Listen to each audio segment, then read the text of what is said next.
Hello everyone, welcome to Rotodocs. അങ്ങനെ നമ്മുടെ മറ്റൊരു പുതിയ വീഡിയോയിലേക്ക് എല്ലാവർക്കും സ്വാഗതം.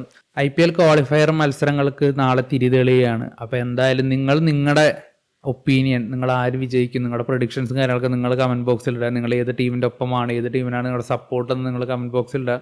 സ്വാഭാവികമായിട്ടും RCB ലീഡ് ചെയ്യാനാണ് സാധ്യത. പക്ഷേ പഞ്ചാബിനും ഒരുപാട് ലോയലായിട്ടുള്ള ഫാൻസ് നമ്മുടെ കേരളത്തിലുണ്ട്. സോ നിങ്ങൾ നിങ്ങളുടെ അഭിപ്രായം കാര്യങ്ങളൊക്കെ കമൻറ്റ് ബോക്സിൽ എന്തായാലും നിക്ഷേപിക്കുക. എന്തായാലും നമുക്ക് മാച്ചിൻ്റെ ഒരു പ്രിവ്യൂയിലേക്ക്, വിശകലനത്തിലേക്ക് നമുക്ക് കടക്കാം. രണ്ട് ടീമും തമ്മിൽ ഒരൊറ്റ പ്രത്യേകതയുള്ളൂ. രണ്ട് ടീമിനും 18 വർഷമായി കിരീടമില്ല. RCBയെ സംബന്ധിച്ചിടത്തോളം കഴിഞ്ഞ 18 വർഷമായി ഓരോ സീസണിലും വെക്കുന്ന ഹോപ്പിന്റെ അളവെന്ന് പറയുന്നത് വളരെ വലുതാണ്. അത് അവരുടെ കോടിക്കണക്കിന് വരുന്ന ആരാധകരായാലും അവരുടെ ടീം അംഗങ്ങളായാലും എല്ലാം ഫൈനലിലും പ്ലേ ഓഫിലും ഒക്കെ പല തവണ കാലിടറി പോയിട്ടുണ്ട്. കഴിഞ്ഞ ഒരു 6-7 സീസൺ എടുത്ത് നോക്കി കഴിഞ്ഞാൽ ഏറ്റവും തവണ പ്ലേ ഓഫിലോട്ട് കയറിയ ടീമാണ് RCB. പക്ഷെ അപ്പോഴും കിരീടം അന്യം നിന്നു. പഞ്ചാബിന്റെ കാര്യമാവട്ടെ, കഴിഞ്ഞ 10 വർഷത്തിലെ ഏറ്റവും ബെസ്റ്റ് ക്യാമ്പയിനാണ് ഇത്തവണ അവരുടേത്. ക്യാപ്റ്റൻ ശ്രേയസ് അയ്യരുടെ നേതൃത്വത്തിൽ വളരെ കമാൻഡിങ് ഉള്ളൊരു പെർഫോമൻസ് ആണ് എല്ലാ കളിയിലും അവർ കാഴ്ചവെക്കുന്നത്. ബാറ്റിങ്ങിലും ബോളിങ്ങിലും വളരെ മികച്ച പിക്സ് ഇത്തവണ ഓപ്ഷനിലെടുത്ത് ഏറ്റവും മികച്ചൊരു സ്ക്വാഡായിട്ട് തന്നെയാണ് പഞ്ചാബ് എത്തിയത്. ബാറ്റിങ്ങിലായാലും ബോളിങ്ങിലായാലും ഒരുപാട് മികച്ച പേരുകളുണ്ട്. പക്ഷെ പ്ലേ ഓഫിലോട്ട് എത്തുമ്പോൾ അതിൽ 1-2 പേർ രണ്ട് ടീമിലും ഉണ്ടാവില്ല. എന്തായാലും നമുക്ക് ഇത്തവണത്തെ പ്ലേ ഓഫിലെ ഒരു ടീമുകളിലെ സാധ്യതകൾ ജസ്റ്റ് ഒന്ന് ചെക്ക് ചെയ്ത് നോക്കാം. എന്തായാലും പഞ്ചാബിന്റെ ഹോം ഗ്രൗണ്ടിലാണ് മത്സരം. അതിന്റെ ചെറിയൊരു ആനുകൂല്യം പഞ്ചാബിനുണ്ട്. അതുപോലെ ഈ സീസണിൽ ഇതുവരെ 2 തവണ ഇരു ടീമുകൾ ഏറ്റുമുട്ടി 1-1 ആദ്യത്തെ മത്സരം പഞ്ചാബും, രണ്ടാമത്തെ മത്സരം RCBയും ജയിക്കുകയുണ്ടായി. അവസാനം കളിച്ച മത്സരത്തിൽ രണ്ട് ടീമുകളും ജയമായിട്ടാണ് നിലവിൽ നിൽക്കുന്നത്.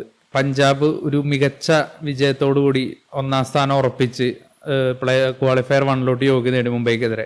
RCB ആവട്ടെ തോൽക്കും എന്ന് ഉറപ്പിച്ച സ്ഥലത്ത് നിന്ന് ജിതേഷ് ശർമ്മയുടെ ഒരു വണ്ടർ പെർഫോമൻസിലൂടെ അവരും ക്വാളിഫയറിന് യോഗ്യത നേടാനുണ്ടായത്. അപ്പോൾ രണ്ട് ടീമുകളും തികഞ്ഞ ആത്മവിശ്വാസി തന്നെയാണ്. എന്തായാലും ഈ സീസൺ എടുത്ത് നോക്കി കഴിഞ്ഞാൽ പഞ്ചാബിന്റെ കാര്യത്തിലേക്ക് വരുമ്പോൾ ഈ സീസണിലെ ഏറ്റവും ലോവസ്റ്റ് സ്കോർ ഡിഫെൻഡ് ചെയ്തത് പഞ്ചാബാണ്. അതായത് കൊൽക്കത്തയ്ക്കെതിരെ ഏറ്റവും ലോവസ്റ്റ് സ്കോർ, IPL ഹിസ്റ്ററിയിൽ തന്നെ ഏറ്റവും ലോവസ്റ്റ് സ്കോർ ഡിഫെൻഡ് ചെയ്ത റെക്കോർഡ് പഞ്ചാബിന്റെ പേരിലാണ്. പഞ്ചാബിന്റെ ബോളിംഗ് യൂണിറ്റിനെ പറ്റി പറയുകയാണെങ്കിൽ ഈ സീസണിലെ ഏറ്റവും ലോവസ്റ്റ് സ്കോർ ഡിഫെൻഡ് ചെയ്തത് പഞ്ചാബാണ്. കൊൽക്കത്തയ്ക്കെതിരെ IPL ഹിസ്റ്ററിയിൽ തന്നെ ഏറ്റവും ലോവസ്റ്റ് സ്കോറാണ് പഞ്ചാബ് ഡിഫെൻഡ് ചെയ്തത്. RCBക്കെതിരെ 14 ഓവറൊക്കെ ചുരുക്കിയ മത്സരത്തിൽ RCB 100 താഴെ എറിഞ്ഞിട്ടത് ഇതേ പഞ്ചാബ് തന്നെ. എന്നാൽ സൺറൈസേഴ്സിനെതിരെ IPL ഹിസ്റ്ററിയിൽ തന്നെ ഏറ്റവും വലിയ രണ്ടാമത്തെ ചേസ് സൺറൈസേഴ്സ് നടത്തുമ്പോൾ മറുഭാഗത്ത് ഇതേ പഞ്ചാബ് തന്നെയായിരുന്നു. അപ്പോൾ ബോളിംഗ് യൂണിറ്റ് മികച്ചതാണോ മോശമാണോ എന്ന് നമുക്ക് പറയാൻ പറ്റില്ല.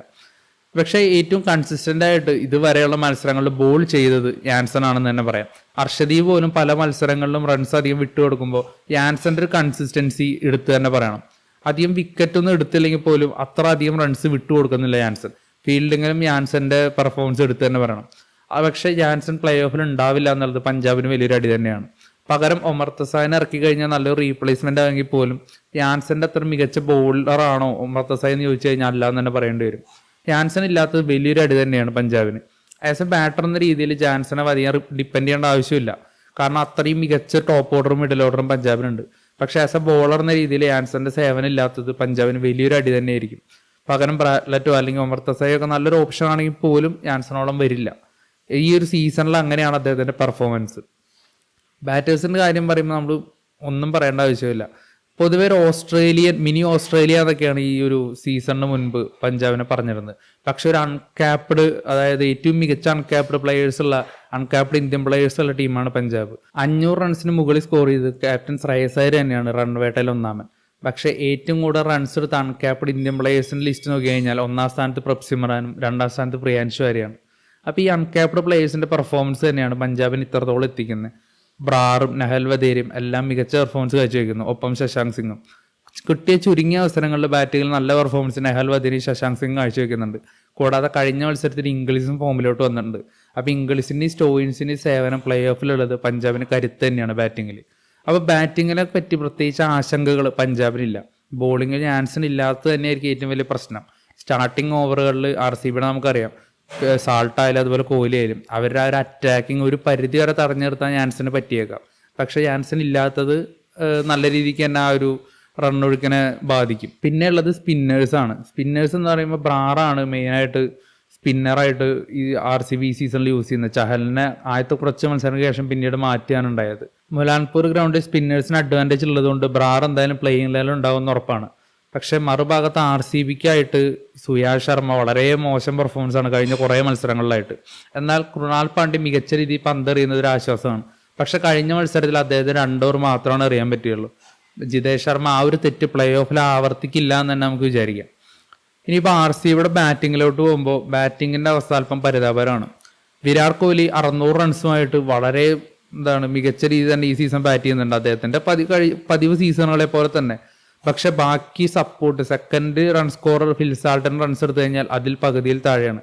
പിന്നീടുള്ളത് പട്ടിദാറാണ്. ടിം ഡേവിഡ് കളിക്കൂല്ലോ എന്ന് ഉറപ്പില്ല. മായങ്ക് അഗർവാളും അതുപോലെ തന്നെ ജിതേഷ് ശർമ്മയും ഫോമിലോട്ട് തിരിച്ചെത്തിയിട്ടുണ്ടെങ്കിൽ പോലും അത് എത്രത്തോളം നമുക്ക് പ്ലേ ഓഫിൽ ഉണ്ടാവും എന്ന് ഉറപ്പില്ല. അപ്പം അങ്ങനെ ഒരു സാഹചര്യത്തിൽ ബാറ്റിങ്ങിൽ തന്നെയായിരിക്കും ആർ സി ബിക്ക് കുറച്ച് ആശങ്ക വേണ്ടത്. ബോളിങ്ങിന്റെ കാര്യം പറയുകയാണെങ്കിൽ ഹെയ്സൽവുഡിന്റെ അഭാവം തീർച്ചയായിട്ടും വലിയൊരു ആഘാതം തന്നെയാണ് ആർ സി ബിക്ക്. പക്ഷേ പകരത്തിയ നുവാൻ തുഷാര കഴിഞ്ഞ മത്സരത്തിൽ മികച്ച രീതിയിൽ പന്തെറിഞ്ഞിട്ടുണ്ടായി. പക്ഷെ ബാക്കി ബോളേഴ്സ് എല്ലാം വൻ രീതിയിൽ നിരാശപ്പെടുത്തുന്നുണ്ടായി. 227 എന്ന് പറയുന്ന സ്കോർ LSG എടുക്കുമ്പോൾ മറുഭാഗത്ത് LSG ബോളേഴ്സ് അല്പം വീക്കായത് കൊണ്ടുകൂടിയാണ് ആർ സി ബി ആ ഒരു വിജയത്തിലോട്ട് എത്തിയത്. പക്ഷെ പഞ്ചാബിന്റെ ബോളേഴ്സ് എന്ന് പറയുന്നത് അത്രത്തോളം വീക്കല്ല, അവർ കുറച്ചുകൂടി മികവുള്ള ബോളേഴ്സാണ്. So R C B bowlers LSGക്കെതിരെ കൊടുത്ത പോലെ റൺസ് വിട്ടുകൊടുക്കുകയാണെങ്കിൽ ഒരുപക്ഷെ ആർ സി ബിക്ക് വിജയിക്കുക എന്നുള്ള ടഫായിരിക്കും. എന്തായാലും നിലവിലെ ടീം പ്ലേയേഴ്സ് അവൈലബിലിറ്റി അല്ലെങ്കിൽ പ്ലേയേഴ്സിന്റെ ഫോമും പെർഫോമൻസും ഒക്കെ വെച്ചിട്ട് സാധ്യത അല്പം കൂടുതൽ പഞ്ചാബിന് തന്നെയാണ്. പക്ഷെ മത്സരമാണ്, പലതും സംഭവിക്കാം. കഴിഞ്ഞ ദിവസം ആർ സി ബി കാഴ്ചവെച്ച ഒരു പെർഫോമൻസ് അല്ലെങ്കിൽ ജിതേഷ് ശർമ്മയുടെ ഭാഗത്തുനിന്നുണ്ടായ ഒരു പെർഫോമൻസ് എന്നൊക്കെ പറഞ്ഞാൽ നമ്മൾ ഒരിക്കലും എക്സ്പെക്ട് ചെയ്യാത്തതാണ്. അങ്ങനെ എക്സ്പെക്ട് ചെയ്യാത്ത പലതും ഇത്തരത്തിലുള്ള മത്സരങ്ങളിൽ സംഭവിക്കാം. ആർ സി ബിയുടെ ആ ഒരു ഫയർ അല്ലെങ്കിൽ ആ ഒരു ടീമിനുള്ള ഒരു ഫയറാണ് ജിതേഷിന്റെ രൂപത്തിൽ കഴിഞ്ഞ ദിവസം നമ്മൾ മത്സരത്തിൽ കണ്ടത്. മായങ്ക് അഗർവാൾ ഫോമിലോട്ട് എത്തിയത് ടീമിന് എന്തായാലും ആശ്വാസം തന്നെയായിരിക്കും.